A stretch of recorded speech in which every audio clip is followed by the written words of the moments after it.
Hola y bienvenidos, soy Miguel Ángel Roque y seguimos con un nuevo vídeo sobre Blender, en este caso concretamente sobre desarrollo de videojuegos con Blender. Y bueno, lo que os traigo hoy es una forma de generar objetos que se rompen dentro del motor de renderizado en tiempo real de Blender, ¿vale? Lo mejor es que lo veáis.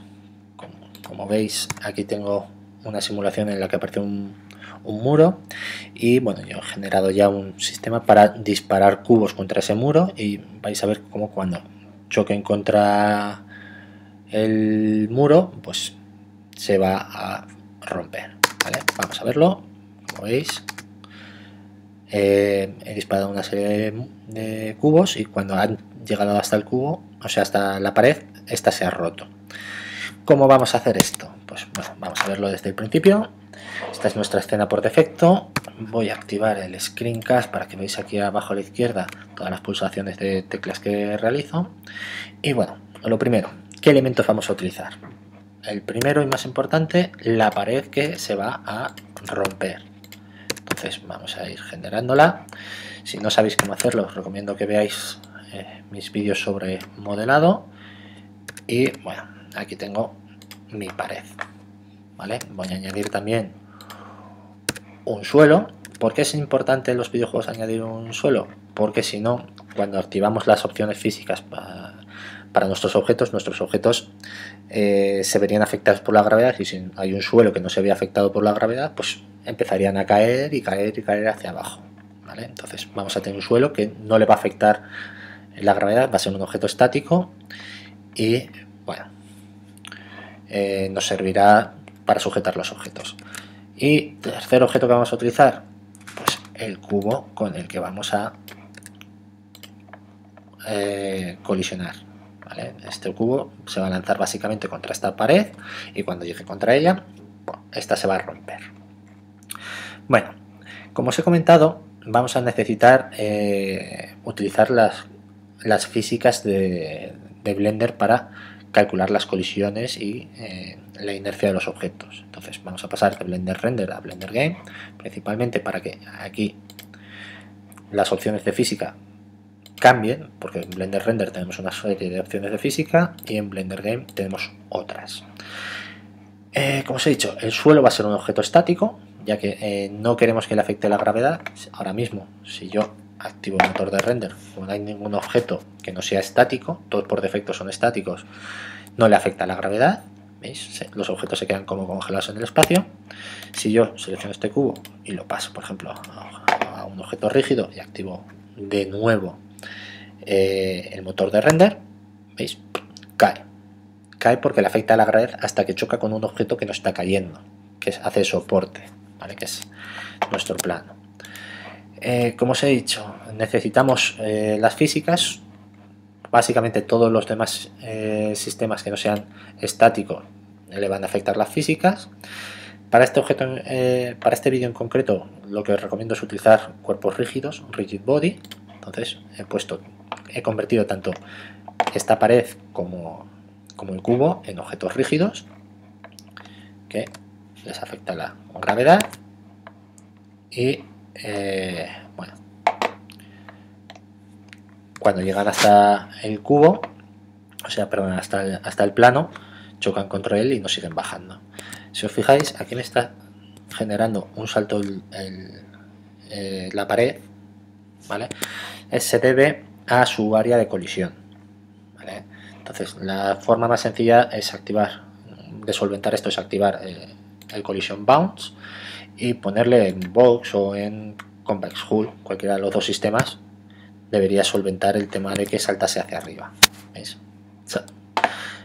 Lo que hace ahora es bajar un poquito hasta que colisiona contra el plano. Si quisiésemos solventarlo, pues la mejor forma sería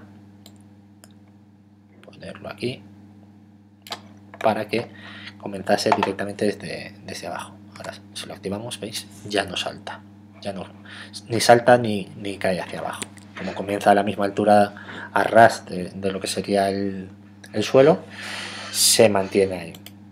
Este cubo nos da un poquito igual que ahora mismo esté cayendo, porque lo que vamos a hacer después es generar un sistema para dispararlo automáticamente. Nos va a dar igual donde se encuentre o lo que le pase realmente a este cubo. Bueno, ¿por dónde continuamos ahora? Sí, como os he comentado, vamos a hacer que se rompa esta pared. ¿Cómo vamos a hacerlo? Vamos a emplear un plugin que podemos encontrar en preferencias de usuario, add-ons, y bueno, podremos buscarlo dentro de Object, y aquí tenéis Object Fracture Tools, ¿vale? Que es el que vamos a utilizar. Object Fracture Tools. También podríamos utilizar Cell Fracture, aunque es un poquito más avanzado y yo prefiero utilizarlo para animación, ¿vale? Para imágenes pre-renderizadas, y reservar Fracture Tools, que es mucho más sencillo y ligero para trabajar con motores de render en tiempo real, básicamente para videojuegos, ¿vale? Entonces, como en este caso vamos a trabajar con videojuegos, con el motor de render de videojuegos, vamos a utilizar Fracture Tools. Lo marcamos y ya podemos cerrar este menú, ¿vale? ¿Cómo aplicaríamos Fracture Tools a un objeto? Pues lo seleccionamos, sacamos menú contextual y escribimos Fracture, y aquí entre las opciones tenemos Fracture Object, ¿vale? Esto nos va a cargar aquí abajo a la izquierda, en este panel, una serie de opciones, que es Fracture Object. Las más importantes son Number of Shards, que es el número de fragmentos en el que se va a fragmentar nuestro objeto, ejecutar, que va a ejecutar esa fractura, y tipo de crack o de ruptura, que va a definir las características básicas que va a tener los fragmentos que se van a crear, ¿vale? Si yo, por ejemplo, pongo number of shards, pues 25, esta pared se rompería en 25 fragmentos, ¿vale? Esos fragmentos van a ser de un tamaño y forma aleatorios, siempre, ¿vale? Se va a generar esa fractura de forma aleatoria. Podríamos tener mucho más control utilizando el otro plugin que os he comentado, así que podríamos prácticamente definir la forma que tendría cada fragmento, pero en este caso, como lo que nos interesa es que sea una fractura ligera, que no cargue el procesador porque se va a renderizar en tiempo real, pues vamos a utilizar Fracture Object, ¿vale? Después, si marcase ahora en la casilla ejecutar, esta ruptura se generaría ya automáticamente y esta pared se rompería en esos 25 fragmentos. El tipo de ruptura se divide básicamente en dos tipos, spherical y flat. Define básicamente la forma básica de la ruptura. Flat van a ser en líneas rectas, mientras que spherical va a permitir utilizar curvas y demás. Y la palabra rough va a definir la violencia de la ruptura, ¿vale? También va a elevar el coste en términos de computación de esa ruptura, ¿vale? Vamos a ver un par de ejemplos. Por ejemplo, 25 fragmentos, flat, y lo ejecuto. Como veis, ya se ha ejecutado la ruptura de esta pared. Al ser flat son cortes muy rectos, y al no ser rough sí se enfatiza todavía más el concepto de corte recto, ¿vale? Voy a deshacer y voy a aplicar otra vez la fractura, y ahora en lugar de 25 voy a ponerle 5 fragmentos y lo ejecuto. Como veis, los fragmentos ahora son mucho más grandes, ¿vale? Vamos a fracturar de nuevo. Ahora en lugar de, vamos a volver a dejar 25 y en lugar de flat vamos a poner flat rough. Lo ejecutamos, va a tardar un poquito más, bastante más. Perdonad. Ahí está, ya, le ha costado bastante más, sobre todo porque lo he activado y desactivado antes de que se mostrase. Pero bueno, diferencias, como veis, es mucho más violento, está mucho más, tiene mucha más poligonación, ¿vale? Es muy curioso que haya hecho un fragmento tan grande, pero bueno, vamos a deshacerlo y vamos a fracturar de nuevo. Y vamos a quitar ejecutar y en lugar de flat vamos a poner espherical y vamos a ejecutarlo. Ya está, ¿vale? Como veis, ahora tenemos zonas, como veis aquí, curvadas.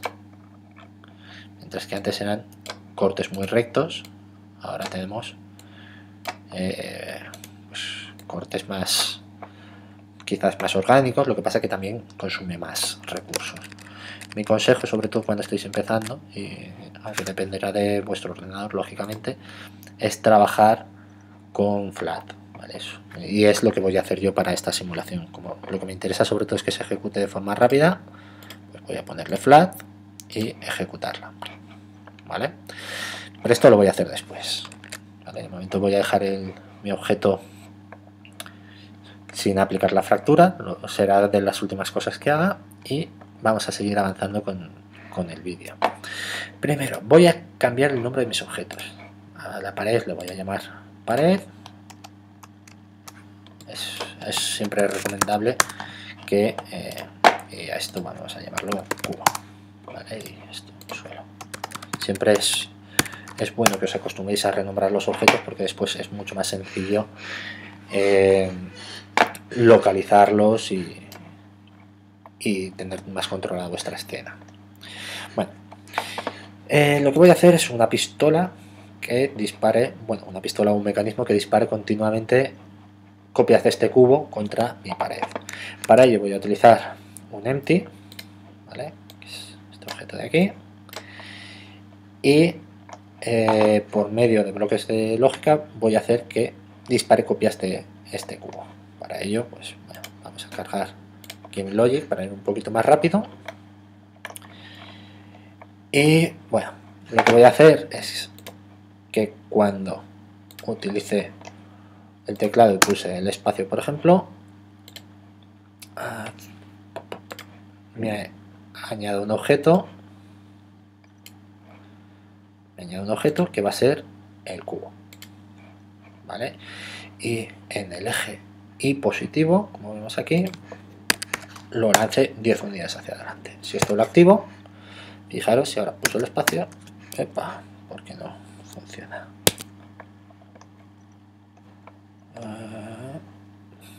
¿Por qué no funcionas? Bueno, puede que sea por esto, vamos a verlo. Efectivamente, ¿vale?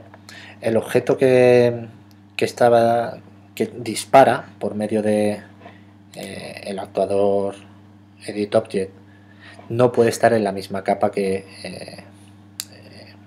el empty que lo dispara, ¿vale? Esto es un poco lío. Como veis, aquí en la capa 2 solamente tengo este cubo y en la capa 1 tengo todo lo demás, ¿vale? Esto es un problema frecuente. Para pasar un objeto de una capa a otra, pues si no lo sabéis, basta con seleccionarlo, pulsar la M y decir en qué capa queréis que se ponga. Podría haberlo puesto en cualquier capa, menos en la capa 1, que es donde se encuentra el empty. Vale, a ver, todo este objeto me lo llevo a esta capa, ¿vale? Si ahora lo pruebo otra vez, ¿veis? Pum, pum, pum, pum. Como las físicas están activadas, pues puedo lanzar el cubo y cuando choca contra el siguiente, o sea, contra la pared, la empuja. Ahora lo que me faltaría por hacer es que este objeto se partiese, ¿vale? Pero incluso antes que eso, lo que voy a hacer es decirle, a ver, ¿cómo os lo explicaría? Bueno, sí, muy sencillo. Si yo selecciono este objeto y le aplico el fracture, ¿vale? Y inicio mi animación, ¿veis? Mi pared se rompe. Se rompe aunque no haya chocado con ningún objeto. ¿Por qué realiza esto? Porque es un objeto que está roto, ¿vale? Al aplicarle el fracture, como veis aquí, yo podría moverlo, ya está realmente roto. Entonces, como está ya roto, al iniciar mi programa, realiza, bueno, a todos los fragmentos les afecta la gravedad y se cae como un castillo de naipes. Lo que hay que hacer realmente es suspender las dinámicas, es básicamente la física del objeto. Como veis, es un objeto rígido, tenemos que suspenderlo para que pase a ser un objeto estático y activarlas únicamente cuando se produzca la colisión. Entonces, ¿cómo logramos eso? Pues cogemos nuestro cubo, le decimos always. ¿Por qué always? Porque se va a ejecutar al principio de nuestro programa cuando iniciemos la simulación. Y vamos a decirle que tenemos que editar este objeto. Pues lo enlazamos y ¿cómo se lee esto? Pues always al principio de nuestro documento. En lugar de añadir objeto, que es lo que hemos utilizado para disparar cubos, lo que vamos a hacer es trabajar sobre dinámicas y le vamos a decir que suspenda las dinámicas, ¿vale? De esta forma, si le aplicamos ahora un fracture, y como veis, estos son fragmentos, lo activamos, ¿vale? Ahora se está ejecutando, no se desmorona. ¿Por qué? Porque no le está afectando la gravedad, es un objeto estático parado en ese espacio, ¿vale? Porque se lo hemos especificado aquí. Después, ¿cómo haríamos para activar esa colisión? Pues podremos utilizar cualquiera de los sensores que nos permiten detectar colisiones. Podríamos utilizar pues, por ejemplo, collision, podríamos utilizar NIAR, podríamos utilizar radar, podríamos usar RAID o incluso touch. Mira, voy a usar touch. Touch nos permite detectar colisiones con los materiales de los objetos, ¿vale? Para utilizarlo, pues tendríamos que irnos hasta este cubo y crearle un material específico. En este caso, pues vamos a llamarle colisión, material colisión, ¿vale? De esta forma, si ahora vuelvo a mi capa 1 y a mi sensor touch, le puedo decir que, como veis, que detecte que este objeto toca un objeto con el material colisión. ¿Veis? Y cuando haga esto, a ver, edite mi objeto, las dinámicas de mi objeto y que las reanude, ¿vale? De esta forma, siempre al principio de nuestro, bueno, cuando se ejecute el primer fotograma de nuestro juego, se van a suspender las dinámicas para este objeto y cuando toque un objeto con el material colisión se van a reanudar, ¿vale? Me faltaría lógicamente aplicarle la fractura, porque no sé si os habréis fijado, pero la he deshecho con control Z. Entonces selecciono mi pared, vuelvo a generar la fractura, flat, ejecutar 25 fragmentos. En principio yo creo que esto ya estaría. Vamos a verlo. Activamos la simulación, todo se queda en su sitio y pulsamos el espacio y ahí lo tenemos, ¿vale? Y conforme van chocando los objetos se van rompiendo, ¿vale? Creo que le he puesto muy poca fuerza, entonces me vengo aquí y en lugar de con una inercia de 10 vamos a ponerle 15. Vamos a separar un poquito y pum, pum, pum. De todas formas, esto lo que tampoco me convence es la fractura como se ha quedado en ese momento. Vamos a probar otra vez y veis, ¿de acuerdo? aquellos trozos con los que choca, pues se les reanuda las físicas, ¿vale? Este ejemplo es un poquito distinto del primero que os he enseñado,